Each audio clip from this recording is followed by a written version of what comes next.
Bonsoir à toutes et à tous, heureux de vous retrouver pour la tranche info en direct sur votre antenne Canal 10 Télévision avec au programme de cette soirée Info 10, le journal local et régional qui sera suivi du Focus. Ce soir, nous parlerons notamment des bocaux d'or, on parlera aussi de l'ouverture des inscriptions pour la foire de Paris. Je recevrai également Hubert Kaba du collectif LCDM avec qui on fera un point sur ce qui s'est passé ce week-end.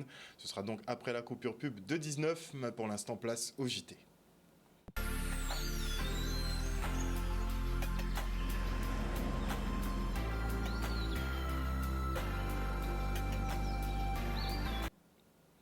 Nous sommes le lundi 26 février 2024 et le président de la République Emmanuel Macron a dit cet après-midi lors de sa conférence sur l'Ukraine, je cite, que l'analyse collective était que d'ici quelques années, il fallait s'apprêter à ce que la Russie attaque les 10 pays. En parlant des 10 pays, il parle des pays présents autour de la table et que le constat collectif est qu'au fond, notre sécurité à tous est aujourd'hui en jeu.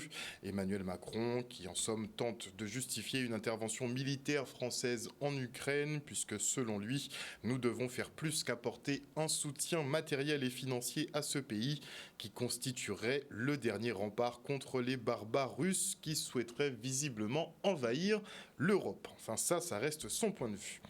Et hier, aux alentours de 4 heures, un incendie s'est déclaré dans une maison abandonnée de la rue Raspail à Pointe-à-Pitre. Un feu qui s'est propagé aux locaux avoisinants, mais aussi aux bâtiments situés de l'autre côté de la chaussée. Parmi eux figure le local de 50-50 qui a été réduit en cendres. Un coup dur pour ce quartier chargé d'histoire. Regardez.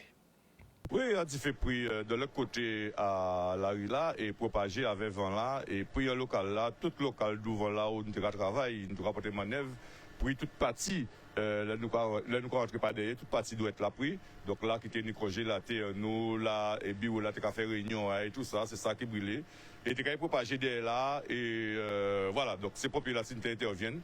Donc voilà, nous perdons pour 40 années à 50 là, nous perdons un bel grand local que nous avons là, et ne pas oublier que c'est un patrimoine dans le pays Guadeloupe qui était là parce que c'est ce qui a créé la couleur tendance. Hein. Donc il était travaillé, il a dormi là, travaillé, il a resté là, famille moun il a resté là, d'avoir que ces moun qui a travaillé l'usine d'Arboussé. Donc voilà, c'est ça que je dit hein, par rapport à bon matin là, donc ça a choquant pour nous.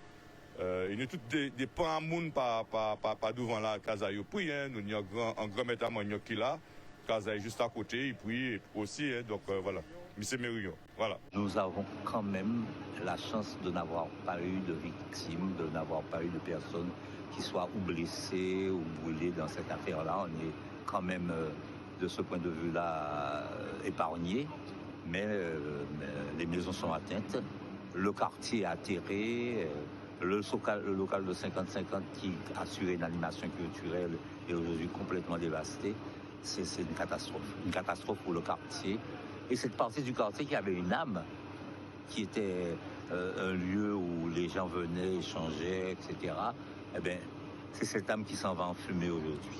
Nous aussi sauver des toits inscrits parce qu'il y a deux bâtis là qui a été là, bâtis là pas poignant. Hein, donc voilà. Au total, ce ne sont pas moins de 7 habitations et commerces qui ont brûlé lors de l'incendie.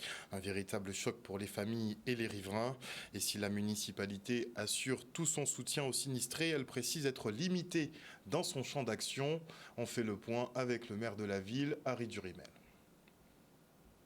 Nous avons tout de suite entrepris de rendre la circulation possible, mais ce n'est pas qu'un des dégâts matériels, il y a aussi la détresse des familles auxquelles nous avons dû nous attacher et nous avons donc pu faire l'inventaire de 7 personnes qui sont désormais sans hébergement. Nous avons fait l'inventaire aussi des besoins et distribué des repas à ceux qui en avaient besoin et nous sommes en train de rechercher des solutions d'hébergement pour celles et ceux qui n'ont pas pu être hébergés par les familles. C'est pas la peine non plus de distribuer des promesses qui seront vaines. Nous n'allons pas pouvoir restaurer les conditions de travail des entreprises. Pas une épicerie qui a été complètement rayée de la carte, on ne pourra rien faire.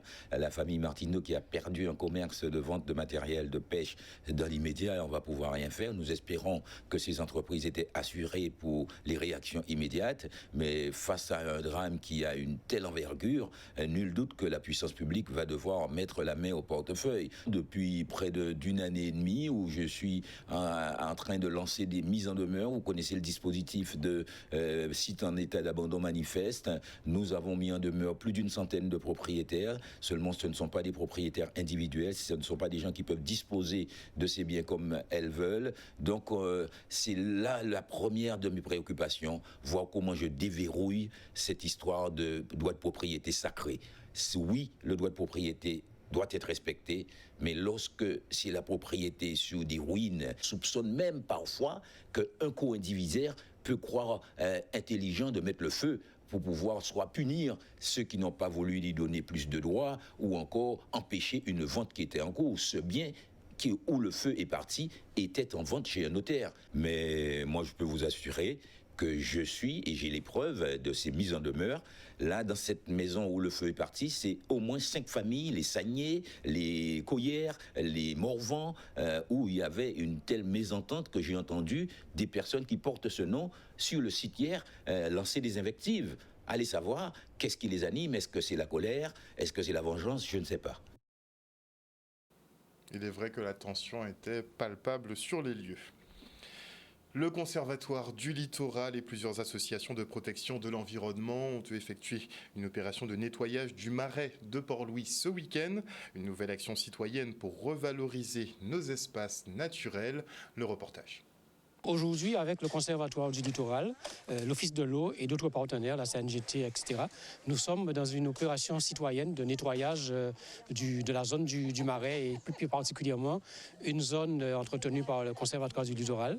Et cette opération à laquelle nous avons invité la population, le monde associatif ainsi que d'autres partenaires et Clean My Island. C'est une opération réussie parce que le public a répondu présent à l'appel de la commune. Je sens aussi une forme de dynamisme et puis aussi de conviction parce que voilà, nettoyer des espaces naturels, c'est un enjeu en Guadeloupe, on le sait tous. Et donc l'ensemble des personnes qui sont là ont l'impression de faire quelque chose qui est louable, qui est positif pour leur territoire. Donc pour nous, effectivement, c'est une opération qui est positive. Pour nous, ça a été tout à fait naturel à partir du moment où ils ont monté l'opération là, ça, ils ont informé nous, fait les institutions. Nous devons ça tout naturel, que nous mobilisons, que membres d'association là, que les jeunes qui viennent nous en parcours d'insertion, que nous venons aussi participer à l'opération de restauration environnement, de mettre de l'ordre dans grand désordre qui n'est côté site. Je fais partie de l'association Clean My Island. Et depuis très peu, et c'est vrai qu'on se rend compte qu'il y a énormément de travail, enfin énormément de besoins. Donc ouais, c'est satisfaisant de voir que là, depuis 45 minutes on y est, on a déjà évacué toute cette zone-là. Donc plus on est nombreux et plus on fait avancer les choses, donc c'est bien. C'est naturel quand même que nous occupions de l'arrivage à nous, que nous essayons de mettre le plus propre possible et que nous aussi, par action que nous avons fait aujourd'hui, inciter les gens qui viennent après, pas salir comme ça. Et ici, mais tout partout aussi en Guadeloupe, que nous avons une attitude de petit moins responsable en disant pays à nous. Le premier bilan, c'est quand même on a enlevé un certain nombre de ferrailles, de bois, de métaux, de plastique, de bouteilles en verre qui étaient stockées en arrière de cette plage. Et puis tous les déchets qui sont laissés par les usagers. Bon, maintenant, on espère que ça ne reviendra pas sur le site. On a un peu l'impression que quand on nettoie une décharge, il y a quelques mois après, ça recommence. Donc c'est vrai que le message qu'on peut porter aujourd'hui, c'est on a nettoyé, on continue à nettoyer. L'objectif, c'est de maintenir cet espace propre et accueillant pour l'ensemble de la population, qu'elle soit port-louisienne, mais qu'elle soit aussi guadeloupéenne pour l'ensemble du territoire. Et dans le Nord-Bas-Terre, on procède à la distribution de composteurs pour déchets verts. Regardez. L'opération de ce matin consiste à distribuer des composteurs pour le compostage domestique des déchets ménagers, les tonnes de pelouse et tout ça. C'est une opération qui a été mise en place par la communauté d'agglomération du Nord-Bas-Terre, à l'initiative, à la demande du président Guy Losbar, pour nous permettre de rentrer dans cette démarche politique de traitement à la source des déchets.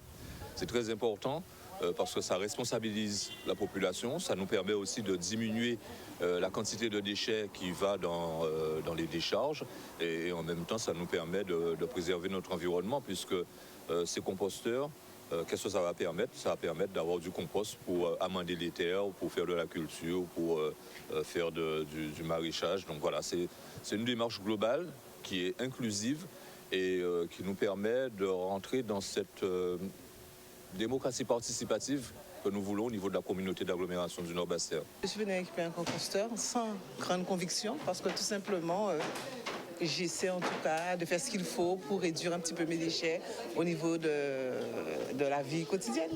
Le tri des bacs jaunes, je le fais continuellement et je me dis avec les déchets ménagers, peut-être que ce serait intéressant de réduire encore davantage mes déchets. Voilà. Maintenant, on va leur expliquer comment l'utiliser. Il y aura des métiers qui vont être créés par la communauté d'agglomération autour de cette politique pour permettre à des ambassadeurs d'aller chez les gens et leur dire comment utiliser ces composteurs. Ils ne seront pas livrés comme ça. Il y a beaucoup de gens qui disent ouais, ça amène des fous, des souris, ça amène des rats, ça amène des mini-pattes. Là encore, c'est pour montrer que lorsqu'on traite des déchets, on les traite proprement. Et donc, si un composteur est bien traité, bien suivi, il n'y aura pas de problème de nuisibles, il n'y aura pas des désagréments pour la population. Et c'est vraiment le message que la communauté d'agglomération et à travers son président Guy Losbar, on veut faire passer. C'est de dire aux gens qu'avec les déchets, on peut faire beaucoup de choses. C'est une vraie richesse. C'est de l'or, pas dur, c'est de l'or, tout simplement. Je sais qu'il y a des petites bêtes qui sortent dedans. Je ne suis pas très convaincue, je ne suis pas très à l'aise avec, mais je vais quand même essayer. Et puis si ça me cause problème, je sais qu'il y a des personnes que je peux contacter. Voilà. Je pense que oui, c'est une très bonne initiative. Tout le monde devrait s'y mettre. Mais après, lorsqu'on habite, on n'a pas un grand jardin, on n'a pas un appartement, je suis un petit peu sceptique, donc je verrai ce que ça donne par la suite. Et dans le cadre des deuxièmes éditions des Mémoires paysannes de Guadeloupe, l'association Terre au Dynamis organisait une projection de son nouveau documentaire au Ciné-Théâtre du Lamentin. L'objectif est simple, éduquer les générations futures sur les nombreuses richesses qui nous entourent. Et pour ce nouveau film, le réalisateur Éric-Alexis Michaud a suivi des bibliothèques vivantes comme Marie Gustave, spécialiste de la biodiversité guadeloupéenne, ou encore l'association des cuisinières. Regardez. Mémoires paysannes, au départ, c'est un projet.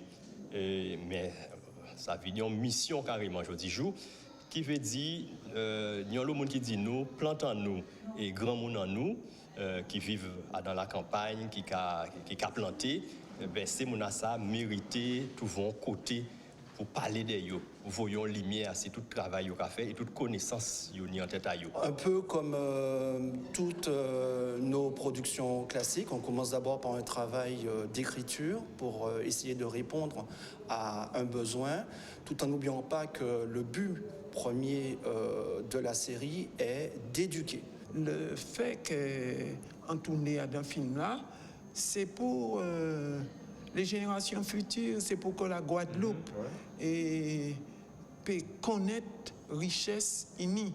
Et moi, j'ai un certain âge, mais la nouvelle génération fait connaître que tin pois beaucoup sous, tin zébian, tin l'eau plante, que fait nous apprendre compte. Et c'est pourquoi on pas dit non. Le vrai monsieur Thomas m'a dit moi, est-ce que on voulait tourner dans le film là et parler de zébian. Jean-là est tourné là, il a les explications, mais il a les clés aussi pour vous-même, vous pouvez apprendre à faire. Si vous êtes intéressé, eh bien, vous savez qui j'en pour planter des épiantes, vous savez qui j'en pour planter beaucoup sous, qui j'en pour soigner, vous savez qui j'en pour servir veille, qui j'en pour faire en Soupa Congo, l'association des cuisinières, vient une belle démonstration dans la vidéo là. Donc c'est ça, Mémoire paysanne, c'est tout ça. Donc là, nous ni ces des plantes là ça et c'est là ça qui va continuer l'année prochaine, nous allons choisir des autres encore. Et cette idée formidable de Jean Thomas et avec la réalisation de monsieur Éric-Alexis Michaud permet d'éveiller notre curiosité et de nous reconnecter à notre patrimoine tant culinaire que thérapeutique et bien plus encore. Il y a un deuxième lancement public qui a été fait, c'est pour Marie Galante. Alors, nous avons tout le monde Marie Galante. Rendez-vous. Ça nous fait au souhait là, c'est ça qui a été fait. Monde Marie Galante, par les autres, ça qui est fait à l'OMCS le vendredi 1er mars, rendez-vous à 18h45. Un reportage signé Olivier Moradel. Et retour maintenant sur le Caribbean Rum and Food Festival au Palais des Sports du Gosier. Les amateurs de bonne bouffe et de rhum comme Éric Judor étaient présents pour décoller en toute convivialité. L'abus d'alcool, bien évidemment, est dangereux pour la santé. Regardez. Le festival, pour l'instant, les gens sont super réceptifs. Tout le monde passe un très bon moment. C'est que le début. Ça va se faire sur 3 jours. Et je pense que c'est le début d'une très longue aventure. Comme on l'a dit, il n'y a pas assez, à mon goût, de célébration du rhum en Guadeloupe. Il faut que ça arrive tous les ans et que ça devienne vraiment un moment incontournable. L'intérêt pour moi de parrainer ce festival, c'est d'une, de boire gratuit, de 2, de manger gratuit, et de 3, de présenter un cocktail à base de rhum que je sors. Alors j'ai fait une petite présentation sur scène. Cannes a eu la générosité de verser plein de jus dans plein de petits gobelets qu'on a fait passer dans le public. Et visiblement, ça plaît beaucoup puisqu'ils se sont précipités sur le stand, m'ont arraché les vêtements et m'ont acheté des bouteilles. Il y a une vingtaine de marques à peu près de rhum, mais vraiment il y a de tout. Il y a du rhum guadeloupéen, du rhum de Martinique, et on peut même goûter des rhums du monde sur plusieurs stands. Donc c'est vraiment sympa que tout le monde soit venu, que beaucoup de monde soit venu. Il aurait pu en avoir plus, mais il y a déjà pas mal pour une première édition, et en espérant que les années suivantes, il y aura encore plus de monde. C'était intervenant justement où j'ai essayé de sublimer au mieux les produits locaux. Donc on a fait un ceviche de petit thon qu'on a agrémenté avec du punch coco Montebello et également un rhum vieux mi-cuit avec un punch brut de fût Montebello. Je trouve que c'est super intéressant de mettre en avant ces produits-là.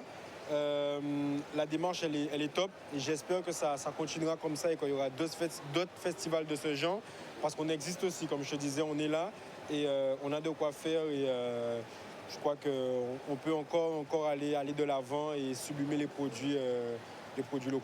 Le rhum, c'est pas juste boire le petit punch, tu vois. Le rhum, c'est vraiment, pour moi, ça fait partie de la gastronomie guadeloupéenne. Et c'est en fait, faut qu'on mette ça en avant parce que tu vas dans des grands restaurants en métropole ou dans d'autres pays, on va te dire, ouais, est-ce que vous voulez la carte des cognacs, etc. Donc nous aussi, on peut avoir une belle carte de rhum parce qu'on a énormément de rhum en Guadeloupe, il y a énormément de belles distilleries et il y a un travail qui est fait, quoi. On a du miel, on a des sirops locaux, on a du chocolat, on a beaucoup de Martiniquais qui ont fait le déplacement pour être présents au niveau des exposants. On a la Favorite, la Baie des Trésors, Brodé-Quesnesson. Pour l'instant, les distilleries guadeloupéennes ont été assez timides vis-à-vis de ce projet. Uniquement Montebello a dit on va être présent, on croit à votre projet. Les autres, pour l'instant, ont dit bon on verra comment se passe la première édition. En tout cas, j'espère, je demande aux distilleries guadeloupéennes de nous suivre l'année prochaine pour que cet événement devienne quelque chose d'international. Bim! Alors, ah là là! Rac rac!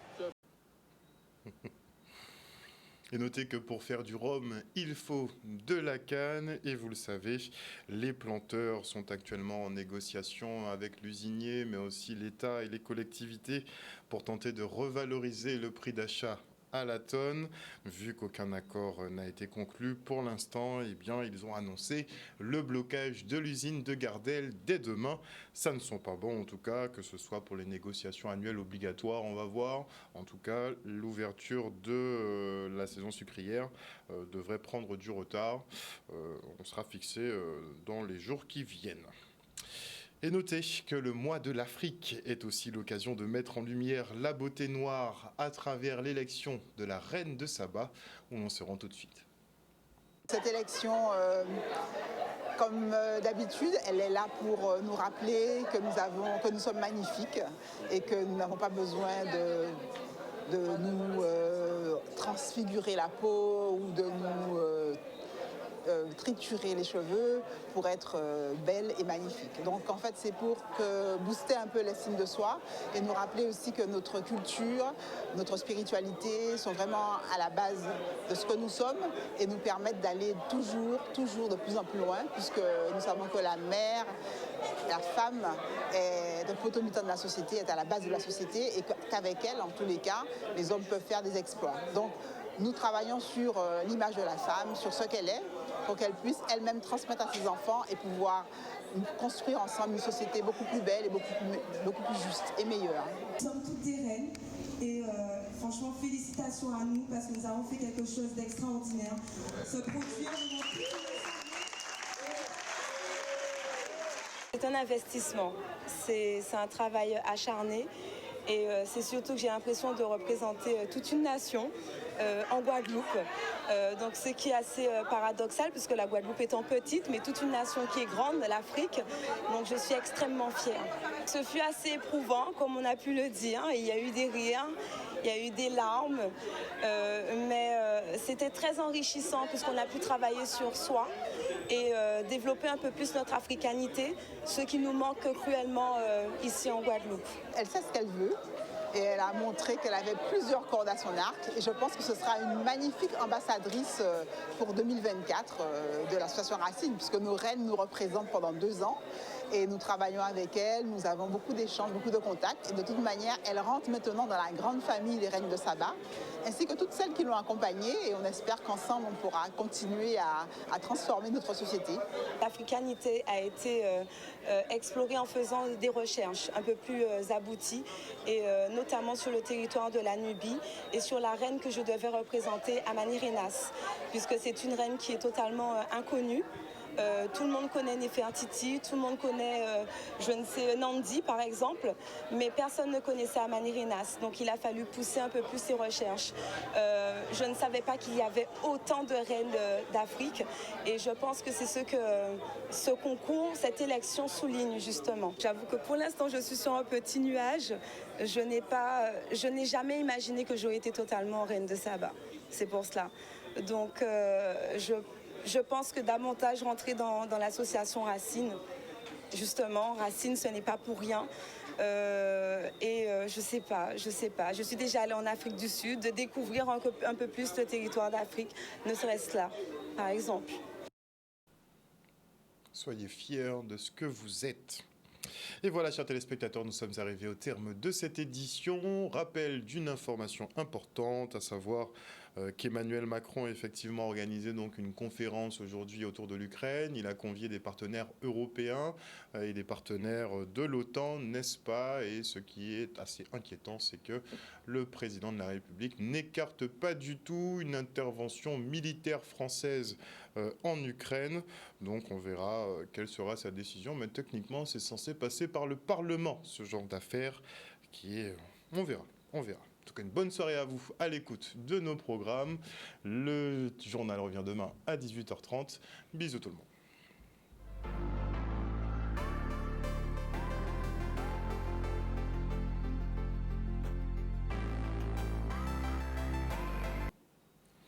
À venir dans la tranche info, le focus, on parlera des bocaux d'or organisés notamment par la Chambre des métiers d'artisanat de Guadeloupe, qui aussi ouvre les inscriptions pour la foire de Paris. Ce sera après la coupure pub de 19. Et avant cela, je dis bonsoir à Jimmy, bonsoir à Maggie, bonsoir à Moïse Tézénas, à Marie Rutil, bonsoir à Raphaëla Duflo, à Marie Roana, bonsoir. Maintenant que j'ai capté le pseudo là. D'ailleurs, notez que l'Allemagne a légalisé le cannabis récréatif. Bonsoir à Marie-André Cavaillon, bonsoir à Viviane Conton, bonsoir à Talia M. Dor, bonsoir à qui d'autre, à Lifeline. Et ce sera tout pour ce soir. On se quitte et on revient après la pub.